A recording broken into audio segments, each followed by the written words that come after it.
တိုက်ကျဲဝါသားချင်းညီကိုပြအားလုံးပဲမင်္ဂလာပါဒီကစကားလေးနည်းနည်းပြောရဗျာစကားနည်းနည်းပြောရပါပြောရမှာလို့ဆိုရင်တော့ဒီနေ့ကဒီနေ့မှာခန်းစားချက်လေးပြောချင်တယ်ကျွန်တော်ဒီကိုတော်များပါတော့ဒီတခြားလေးနားတော့ပါတော့အဲ့လိုဆိုကျွန်တော်တို့ဒီတိုက်ကျက်လောကလည်းဝင်လာတော့မယ်ဆိုရင်ဗျာပြောမှာဝေကအရေးကြီးတယ်ဗျဒီတိုက်ကျက်လောကလေးကိုဇုံပြည့်ဝင်တော့မယ်ဆိုရင်ဗျာတော့အရေးကြီးဆုံးကငွေပဲဗျအားလုံးငွေရအဲ့လိုပြောအောင်ဆိုရင်ဗျာငွေရတော်တော်အရေးကြီးရဲ့အရာတိုင်းကိုလွယ်ဘူးဗျငွေမရှိရင်ဘာမှလုပ်စားလို့မရဘူးအခုထားပါအောင်ဗျာကျွန်တော်ပြတာဗျာကျွန်တော်ငွေမရှိတဲ့လူတွေအခုညီကိုတွေပေါ့နော်အခုဝင်လာမဲ့ညီကိုတွေပေါ့နော်အစ်တွေပါညီကိုဝင်လာမဲ့ညီကိုတွေငွေမရှိရင်မျက်နှာငယ်ရဗျာဘာလို့လဲဆိုတော့ကျွန်တော်တို့တော့ကူရီမျက်နှာငယ်ရတယ်ကိုဖြစ်ရှင်တာတွေမဖြစ်ရဘူးငွေမရှိတော့ကျွန်တော်ဖြစ်ရှင်တဲ့အိမ်မက်တွေကဗျာဟိုချမ်းဧကအဲ့လိုကျွေးဗျာ5ဧက10ဧကအဲ့လို15ဧကဧကလည်းအဲ့လိုကျွေးပြီးဝင်တယ်ဗျာအဲချက်ချမ်းကြီးတွေစောင့်ရဗျာတော့ကျွန်တော်တို့ဖြစ်ရှင်တဲ့ကျွန်တော်အိမ်မက်ပါဗျာအဲ့လိုချမ်းကြီးကြီးစောင့်ရဗျာဝင်းကြီးရောကျွန်တော်ဝါတာပါဘောင်မွေးရတယ်ကြိုက်တယ်ကြက်မွေးရတယ်ဒါပေမဲ့ကြက်မွေးတော့ပိုကြိုက်တယ်ဝင်းကြီးလှုပ်ရှင်တယ်ဗျာအဲ့လိုဧကလိုက်ဝယ်ပြီးတော့အဲ့လို10ဧက15ဧကကိုကျွန်တော်တို့ကလိုချင်တာတော့ဒီလို2ဧက3ဧကလောက်ပေါ့နော်အဲ့ကျန်တဲ့ဟာရအပြည့်နေစားရဗျာအပြည့်နေအဲ့တော့ကျွန်တော်ဒီတိုက်ကျက်ကဟိုဘယ်လိုပြော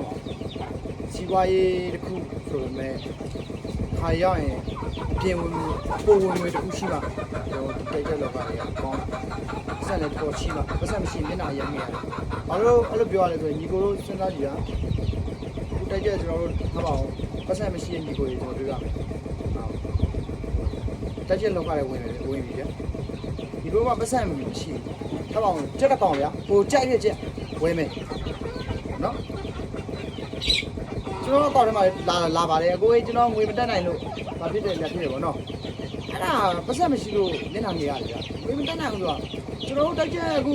တစ်ကောင်ဗျာခုမျက်စိကကြိုက်ပြီဗျာထားပါအောင်အရန်ကြိုက်နေဗျာ2သိန်းပေးဝယ်ရမယ်ဗျာကို့မှာပတ်စံမရှိရင်အဲ့ချက်ကိုဘယ်လိုဝယ်မှာတော့ထားပါအောင်ရှိပြီးငားပြီးဝယ်မယ်ဆိုလဲမလုံးနဲ့ဘာလို့လဲဆိုတော့ရှိပြီးငားပြီးဝယ်ပြန်ဆက်ရမှာပဲဟုတ်လားကို့မှာအပေါ်ဝင်မရှိပဲပြန်ဆက်မှာပဲအဲ့ကြတော့ပတ်စံဖြစ်နိုင်တက်ချက်လောကပတ်စံရှိအောင်လုပ်တာပေါ့ပြန်ဆက်မှာပဲလေအဲ့ကြတော့ကျွန်တော်တို့တွေဝင်ပြီးဆိုရင်ဗျာတက်ချက်လောကလည်းဝင်ပြီဗျာဝင်ဆိုတာနဲ့နံပါတ်1ငွေရရေးကြည့်တော့ပဲ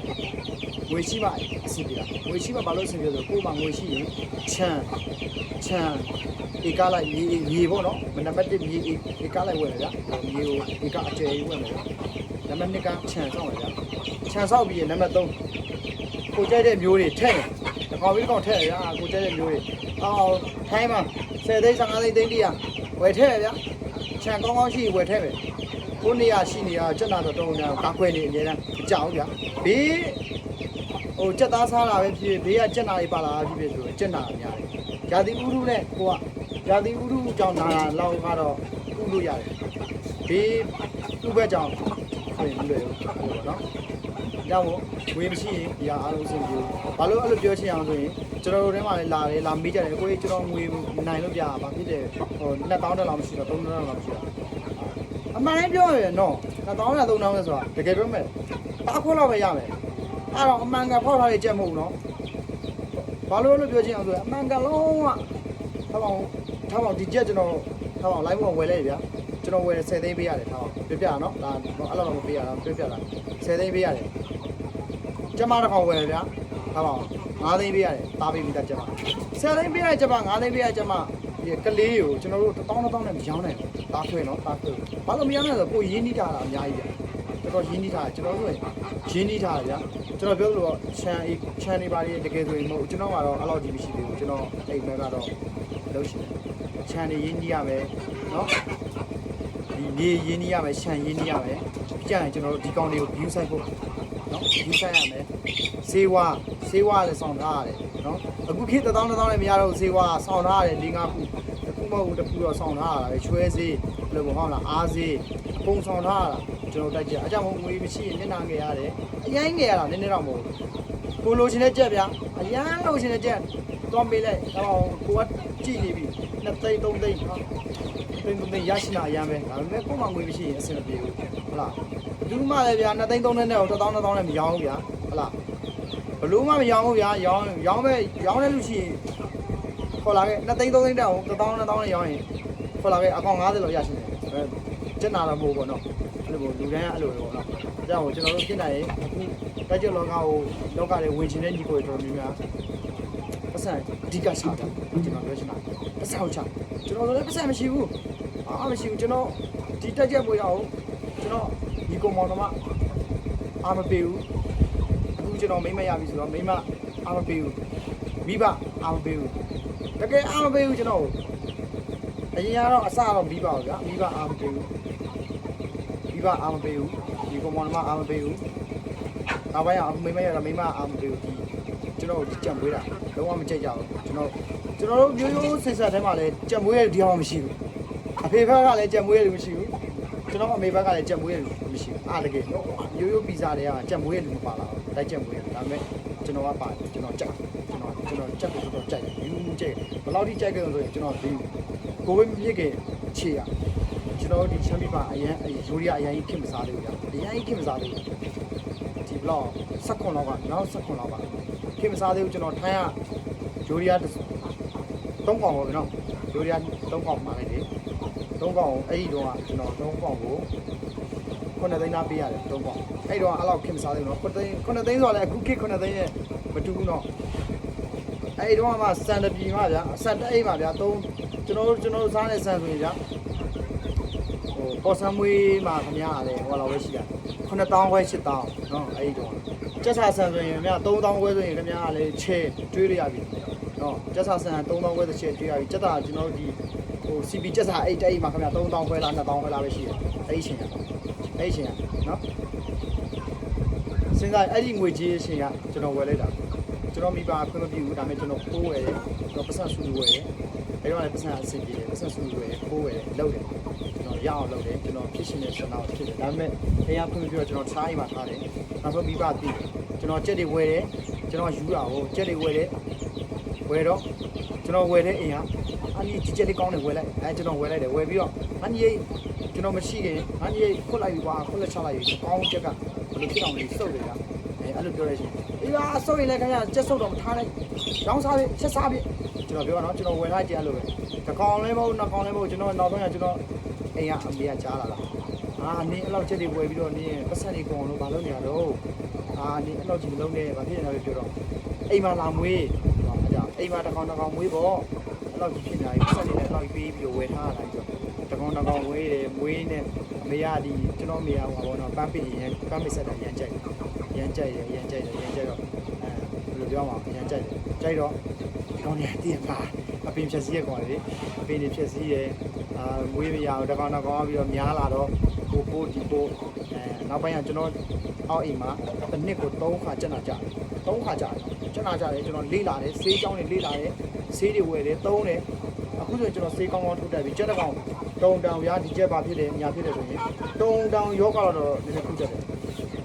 အရင်နာဝိုင်းတော့ဘယ်ဆရာမှမနိုင်အရင်နာဝိုင်းပြန်ကောင်းတယ်ဆိုပေမဲ့ကန်ကောင်းလို့ပဲဆေးကောင်းလို့ကန်ကောင်းလို့အဲ့လိုရှိတယ်တုံတန်ကျက်နာတကယ်ဖြစ်လာပြီဆိုရင်တုံတန်ကုလို့မျိုးကျက်နာအကြောင်း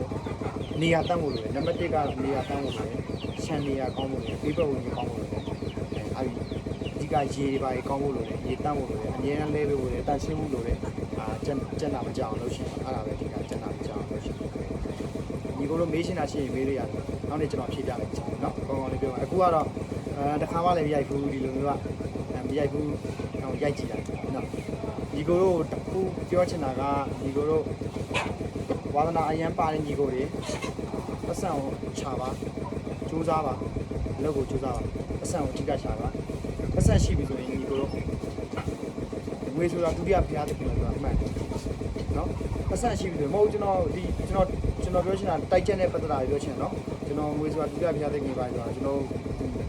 မေတ္တာရေမိသားစုတွေပါညာခုပါတယ်ကျွန်တော်ပြောချင်ပါရှားကိစ္စတွေပြောချင်ကျွန်တော်ကြက်လောကကိုပဲကျွန်တော်ပြောချင်တာပတ်စံရှိမှအစီအစဉ်ပဲပတ်စံလည်းရှိရမယ်စေတနာလည်းကောင်းအောင်ပါမေတ္တာလည်းကောင်းအောင်အစီအစဉ်သစ္စာလည်းရှိရမယ်ဂတိလည်းတည်ရမယ်အဲ့လိုဆိုရင်တရားစင်တယ်အဲ့လိုလူမျိုးဆိုရင်ကျွန်တော်ပြောချင်တာတုံတောင်ကိုကခြံရှိဖို့ပဲလိုတယ်တုံတောင်ကိုကစေတနာကောင်းတဲ့သစ္စာရှိတယ်ဂတိတည်တယ်ပေးမွေးရှင်တဲ့လူတစ်ထည့်အများကြီးညအချို့လည်းညယာဒူကြီးကြီးတွေအားစားအရန်ယူတော့တာရှိတယ်ဒါပေမဲ့သူတို့မွေးရဲဘူးမွေးဘူးကျွန်တော်တို့ခဏခါကိုဆိုးကြီးဆရာတို့ပြောသလိုပါဗျာနော်တချို့ကချစ်ကြတယ်တိုက်ချက်တယ်ချက်တိုက်ရတာဟောချက်တိုက်ရတယ်ဆိုတာတကယ်ဆိုချက်စီရတော့ကျွန်တော်တို့မကောင်းတော့မကောင်းပါဘူးဒါပေမဲ့ချို့ကြတော့ဟိုချက်ကြတာဗျာတိုက်ချက်ကမွေးရချို့ကြချက်ကြတယ်ဥပမာကကျွန်တော်တို့ဒီဥပမာကခင်ဗျာနည်းနည်းလေးကဖြစ်လာတိုးတက်လာဒီတော့အဲ့လိုမဟုတ်တိုက်ချက်မွေးရလူဆိုအားဒီကောင်လူဆိုအားဒီကောင်ချက်မွေးတယ်တိုက်ချက်တိုက်တယ်ချက်တိုက်ရလူဆိုပဲညလေတော်တော်လူဆိုပဲတကိုးချဖို့တော့ခင်ဗျာလူဆိုမထင်ဘူးချက်တိုက်ရဆိုရင်တော့လူဆိုတော့ထင်တာကျွန်တော်တို့အဲ့လိုကျွန်တော်လည်းငယ်သေးပါလေဒါမှမဟုတ်ပြပြပါကျွန်တော်ငယ်သေးတယ်ဆိုရင်ကျွန်တော်မွေးလာတဲ့တက်တန်းခင်ဗျာလေနဲတော့ဗျာ